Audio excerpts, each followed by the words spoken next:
So second promo வந்துருச்சு. First ப்ரமோவோட continuation தான். நமக்கு எல்லாருக்கும் தெரியும் பிரவீன்ராஜ் வந்து கேப்டன் ஆகிட்டாரு. ஸோ பிரவீன்ராஜ் கிட்ட தான் அந்த இஷ்யூ போகுது.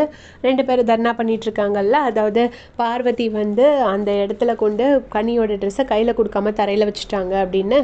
ஸோ அதை பற்றின டிஸ்கஷன் தான் போயிட்டுருக்கு. அதில் வந்து கனியோட கம்ப்ளைண்ட் என்னென்னா, அந்த இடத்த இன்னும் க்ளீன் பண்ணாத இடத்துல தரையில் வச்சுட்டாங்க அப்படின்னு. ஸோ அதை வந்து பாரு அவாய்ட் பண்ணியிருந்துருக்கலாம். ஏன்னா க்ளீன் பண்ணாத இடத்துல தரையில் நம்மளோட துவைச்ச ட்ரெஸ்ஸை வைக்கிறது தப்பு. பட் கனியும் என்ன பண்ணியிருக்கலாம்னா, ஏற்கனவே அவங்களுக்கும் பாருவுக்கும் ஆகாது, அவங்க வேறு யாரையாவது சூஸ் பண்ணியிருக்கலாம். ஏன்னா பாருவை சூஸ் பண்ணால் தேவையில்லாமல் ஒரு சண்டை வரும். அவங்க கண்டிப்பாக சும்மாவே எப்படியாச்சும் ப்ராப்ளம் பண்ணலான்னு யோசிப்பாங்க. ஏன்னா அவங்க வந்து வந்த அன்னையிலேருந்து ஒரு 3 ப்ரமோலையும் அவங்க தான் வந்துட்டுருக்காங்க. ஸோ ஒரு ப்ரமோ ஃபைட் மாதிரி ஏதாச்சும் ஒன்று பண்ணுவாங்க. அதை வந்து கனி அவாய்ட் பண்ணியிருந்துருக்கலாம். கனி தேவையில்லாமல் போய் இப்போ வீதியில் போகிற ஓனர் எடுத்து வேட்டிக்குள்ளே விட்டது மாதிரி பார்வதி கிட்ட போய் அவங்க துணியை போய் எடுக்க சொன்னால் கண்டிப்பாக இந்த பிரச்சனைகளை கனி வந்து ஃபேஸ் பண்ணி தான் ஆகணும்.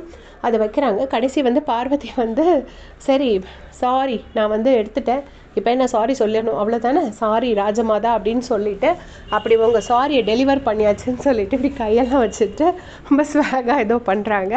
பயங்கர காமெடியாக இருந்துச்சு பார்க்குறதுக்கு. ஸோ இனிமே தான் கனி வந்து பார்வதிக்கிட்டேருந்து ஃபயரை ஃபேஸ் பண்ண வேண்டியதாக இருக்கும் அப்படின்னு நான் நினைக்கிறேன். ஏன்னா இப்போதைக்கு பிரவீன்ராஜ் பேசி முடிச்சுட்டாரு, 2 பேருக்கும் பஞ்சாயத்து பண்ணி வச்சுட்டாரு.